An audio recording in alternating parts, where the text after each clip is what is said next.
విద్యుత్ సౌకర్యం లేకుండా రాకెట్ లాంచర్లు తయారు చేశారు. ఒక్క మాటలో చెప్పుకోవాలంటే మిమ్మల్ని చూడాలని, మీతో కలవాలని, మీతో కనీసం కాసేపైనా కూడా మాట్లాడాలని చెప్పి ఆక్స్ఫర్డ్ యూనివర్సిటీ నుంచి స్కాలర్లు వచ్చారు.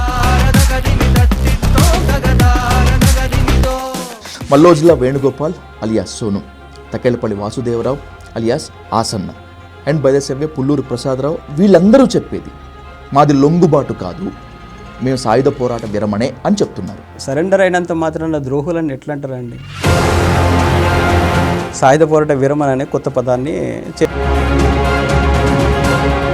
మహారాష్ట్ర సీఎం దేవేంద్ర ఫడ్నవీస్ చేతికి ఆయుధాన్ని అందిస్తున్నటువంటి విజువల్ మీరు చూశారు. మల్లోజుల వేణుగోపాల్ అలియాస్ సోను. మీకై మీరు ఆ వీడియోను చూసి ఏం చెప్తారు మదన్న? ఏదో బాధతోని వచ్చినట్టుగా మనకు కనిపిస్తుంది విజువల్.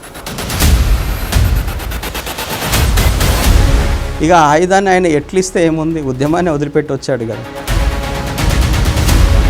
తన తల్లి మధురమ్మకు ఒక లేఖ రాశాడు మల్లోజుల వేణుగోపాల్.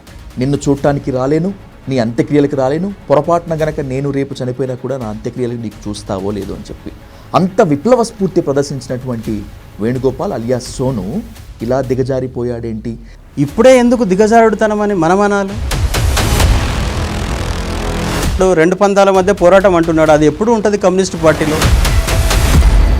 అసలు ఈ 140 కోట్ల ప్రజల మధ్య ఒక నాయకుడు లేడా మనకు? మల్లోజుల వేణుగోపాల్ అలాగే ఆసన్న చేసింది ముమ్మాటికి ద్రోహమే అని ప్రజా సంఘాలతో పాటు మరికొంతమంది వాదిస్తున్నారు. ఈ ద్రోహం ఫలితమే బసవరాజ్ దాదా ఎన్కౌంటర్, గుండెకోట్ అమర్లు అని చెప్పి. ఇక ఎవరి ఎన్కౌంటర్ అయినా కూడా ప్రభుత్వం ఇన్ఫర్మేషన్తోనే చేసింది అనేది ఒక వాస్తవం. వాళ్ళు ఏమో అనుకుంటున్నారు, ఇది నేను అడవులలో ఉన్నాం కదా, మాకు చెట్లు రక్షణ ఉంటాయి, ప్రజల రక్షణ ఉంటాయి. ఏ ప్రజలు నిన్ను కాపాడరా? ఏం చేయమంటారు? ఇంకా అడవుల్లో ఉండి చావమంటారా? ఒకవేళ చస్తే మా మీద ఎర్ర జెండాలు కప్పి మీరు నినాదాలు ఇచ్చుకుంటూ ఊరేగుతారా అనేటువంటిది ఆసన్న స్ట్రైట్ క్వశ్చన్ టు ప్రజా సంఘాలు. చాలా లేటుగా ఇచ్చాడు ఆ స్టేట్మెంట్. అది ఎప్పుడో ఇవ్వాల్సింది. అది గన్ను వదిలి, బుల్లెట్ వదిలి పార్లమెంటరీ ప్రజాస్వామ్యంలో వీళ్ళు బతకగలరా? అలా ఛాన్స్ ఉందా అసలు? Can it be possible?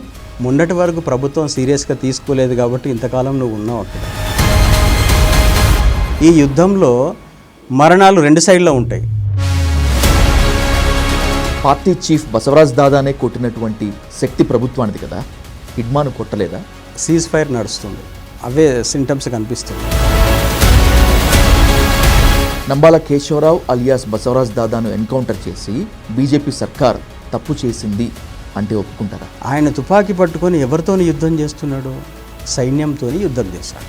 యుద్ధం చేసినప్పుడు శత్రువు తూటాలు ఎవరికైనా తగలవు.